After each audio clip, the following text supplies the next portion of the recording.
दोस्तों, हम आशा करते हैं कि कोविड-19 के इस पेंडेमिक में आप सब खैरियत से होंगे। ये हमारा पहला यूट्यूब वीडियो है। उम्मीद करते हैं इससे आपके इल्म में इजाफा होगा।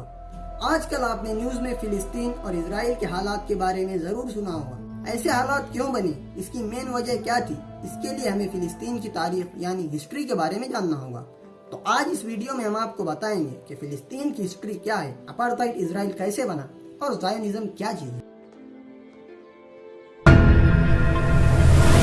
दोस्तों, इजराइल की हिस्ट्री ज्यादा पुरानी नहीं है। इजराइल 1948 में इलीगल ऑक्यूपेशन से बना है। 1948 से पहले इस जमीन का नाम फिलिस्तीन था। ज़ायोनिस्ट सेटलर्स का यह दावा है कि फिलिस्तीनी लैंड उनके एंसेस्टर्स की है। इजिप्ट से मिले हिस्टोरिकल एविडेंस के मुताबिक 3,500 साल तक यहाँ पर प्रोटो कैनानाइट यानी कनानी लोगों की सिविलाइजेशन थी। 1010 BC में किंग डेविड यानी हजरत दाऊद ने यरूशलेम को अपना कैपिटल बनाया। उसके बाद कई हुकूमतें आई जैसे कि इजिप्शियन, असीरियन, रोमन और पर्शियन। इसी दौरान बीच बीच में छोटी यहूदी हुकूमतें बनी और गिरी। क्रिश्चियन बैजेंटाइंस ने यहाँ 304 साल तक का हुकूमत की, जिसके बाद 1161 साल तक यहाँ पर मुस्लिम आबादी के साथ मुसलमान हुकूमतें थीं, जिसमें उमवी, अब्बासी, फातिमी, अय्यूबी, ममलूक और उस्मानी शामिल थे। तो यहाँ पे Zionist propaganda the land without people, the people without land झूठा साबित होता है। 1897 में स्विट्जरलैंड के शहर बेसेल में पहली ज़ायोनिस्ट कांग्रेस बनी।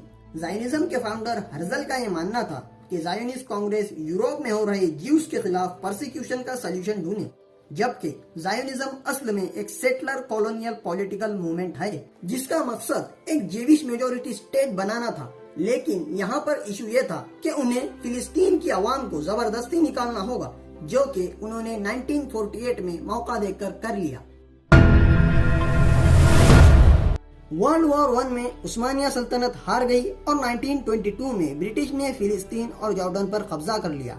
ज़ायोनिस्ट मूवमेंट को एक गोल्डन अपॉर्चुनिटी मिल गई, जिसका फायदा उठाकर ज़ायोनिस्ट ने ब्रिटिश से हाथ मिला लिया। ब्रिटिश ने बेल्फोर डिक्लेरेशन में एक जूइश स्टेट का वादा किया और 1922 के बाद जूइश सेटलर्स को फिलिस्तीन में बसाना शुरू कर दिया। इशू नाम का प्रोटो स्टेट फिलिस्तीन में बसाया गया। ब्रिटिश मैंडेट के खत्म होने तक यूरोपियन ज़ायोनिस्ट सेटलर्स का 5 to 6% फिलिस्तीनी जमीन पर कंट्रोल था। 1947 में यूनाइटेड नेशंस जनरल असेंबली एक सॉल्यूशन लेकर आती है जिसे हम पार्टीशन ऑफ पैलेस्टाइन कहते हैं, और यूएन के मुताबिक ये फिलिस्तीन में बढ़ते टेंशन और वायलेंस को खत्म करने का एक वाइड सॉल्यूशन है। यूएन रिकमेंड करता है कि ब्रिटिश मैंडेट के खत्म होने के बाद फिलिस्तीन को 2 हिस्सों में पार्टीशन कर दिया जाए, एक फिलिस्तीनी स्टेट और दूसरा ज़ायोनिस्ट जूइश स्टेट। गजबनाक ये था कि इस पार्टीशन प्लान में यूएन 56% लैंड उन ज़ायोनिस्ट सेटलर्स को दे रहा था जिनको यहाँ पर आए हुए 20 साल भी नहीं हुए थे। फिलिस्तीनियों ने इसे खारिज कर दिया। उनसे कहा जा रहा था कि वो अपनी जमीन को हाल ही में बसने वाले माइनॉरिटी को दे दे।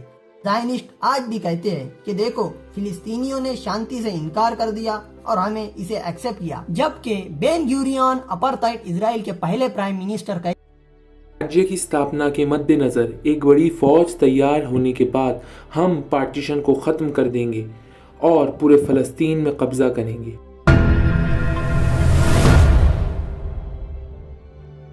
फिलिस्तीन के आबादी की सच्चाई ने ज़ायोनिस्ट मूवमेंट को हमेशा परेशान किया।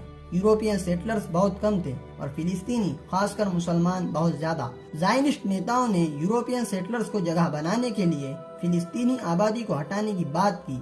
इसे फिलिस्तीनी अरबी में नखबा कहते हैं, जिसका मतलब तबाही होता है। 1948 वॉर से पहले फिलिस्तीन के लोगों की रिलीजन के आधार पर सफाई शुरू कर दी गई।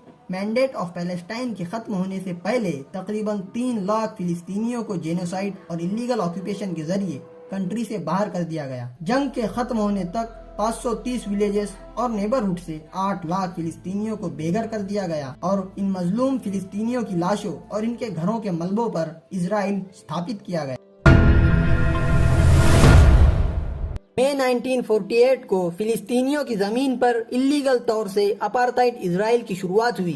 रातों रात 80% फिलिस्तीनियों को मुल्क बदर कर दिया गया और इजरायली ज़ायोनिस्ट ऑक्यूपायर ने फिलिस्तीनियों की 7 लाख एकड़ से ज्यादा खेतों पर, 63,000 घरों पर और 6 मिलियन पाउंड की प्रॉपर्टी पर कब्जा कर लिया। इस जालिमाना जेनोसाइड को देखकर 6 अरब मुल्कों ने इजराइल पर हमला कर डाला, लेकिन इजराइल ने अमेरिका और यूरोपियन कंट्रीज की मदद से इस हमले को नाकाम कर दिया। 1958 में मिस्र के प्रेसिडेंट जमाल अब्दुल नासिर ने सुएज कैनाल को नेशनलाइज किया, जिससे कई कॉलोनियल पावर के इंटरेस्ट को खतरा था। ये फ्रांस, ब्रिटेन और इजराइल के मिस्र पर हमले की वजह बनेगा, जबकि यह अटैक मिलिट्रिकल अचीवमेंट थी, लेकिन आखिर में ये एक पॉलिटिकल हार बन गई। 1967 के वॉर ने इजराइल को फिलिस्तीन पे और ज्यादा से ज्यादा जेनोसाइड करने का मौका दिया। जंग के खत्म होने तक वेस्ट बैंक और गाजा के अतराफी इलाकों से हजारों फिलिस्तीनियों को साफ कर दिया गया। गोलान हाइट से 1 लाख से ज्यादा सीरियाई लोगों को भी हटाया गया और उनके शहरों को तबाह और बर्बाद कर दिया गया। 1966 में इजराइल ने ग्रीनलैंड के अंदर फिलिस्तीनी शहरों के लिए मार्शल लॉ को खत्म कर दिया था।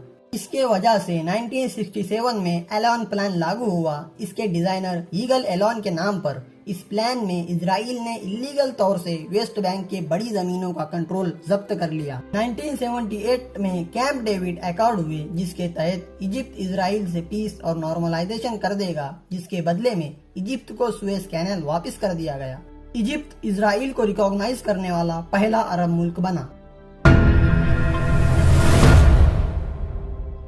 अपार्थाइड इजराइल के कोलोनाइजेशन प्रोजेक्ट के 20 साल बाद फिलिस्तीनी लोगों को पॉलिटिकल पार्टी बनाने का कोई हक मौजूद नहीं था और फिलिस्तीनियों को हर रोज जिल्लत और वायलेंस का सामना करना पड़ता था। फिलिस्तीनी झंडे के रंगों वाले कपड़े पहनने जैसी छोटी चीजें भी आपको जेल के अंदर पहुंचा सकती थी। पहले इंतिफादा का ट्रिगर 9 दिसंबर 1987 को आया था, जब एक इजरायली डिफेंस फोर्स की गाड़ी फिलिस्तीनी मजदूरों की गाड़ी से टकरा गई थी, जिसमें 4 फिलिस्तीनी मजदूर मारे गए थे। फिलिस्तीनी लोगों ने प्रोटेस्ट किया।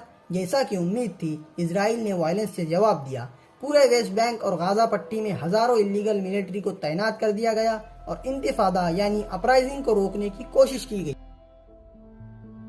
एरिल शेरॉन ने मस्जिद अल अक्सा और टेम्पल माउंट पर विजिट की और भड़काऊ भाषण दिया, जिसकी वजह से दूसरा इंतिफादा शुरू हुआ, जिसे अक्सा इंतिफादा भी कहा जाता है। फिलिस्तीनियों में एरिल शेरॉन को सबारा और शातिला का कसाई भी कहा जाता है। फिलिस्तीनियों ने बड़े पैमाने पर इजराइल के खिलाफ प्रोटेस्ट किए, सिविल डिसओबीडियंस और बाइकॉट किया। इजराइल ने बेरहमी से गोरा बारूद का इस्तेमाल किया और फिलिस्तीनियों पर जालिमाना कार्रवाई की।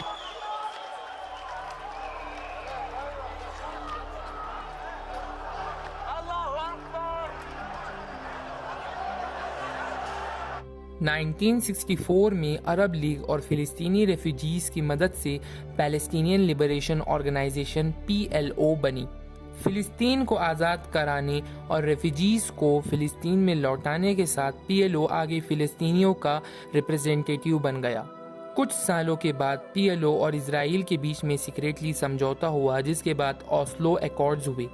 PLO ने इजराइल को एक स्टेट के रूप में मान लिया और इजराइल ने बदले में PLO को एक ओबीडियंट इन टर्म गवर्नमेंट बनाने की परमिशन दी।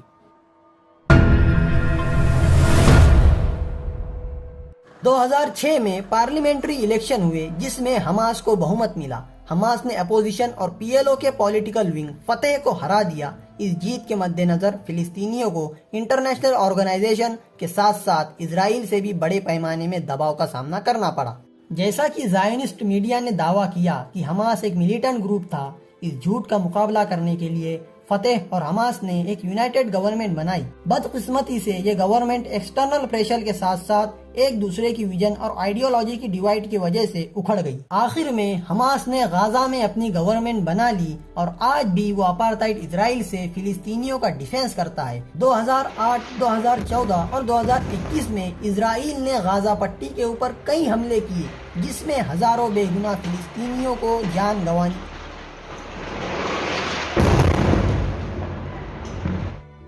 अगर आपको ये वीडियो अच्छी लगी हो तो प्लीज़ लाइक, शेयर और सब्सक्राइब कीजिए और बेल नोटिफिकेशन को भी ऑन कर दीजिए।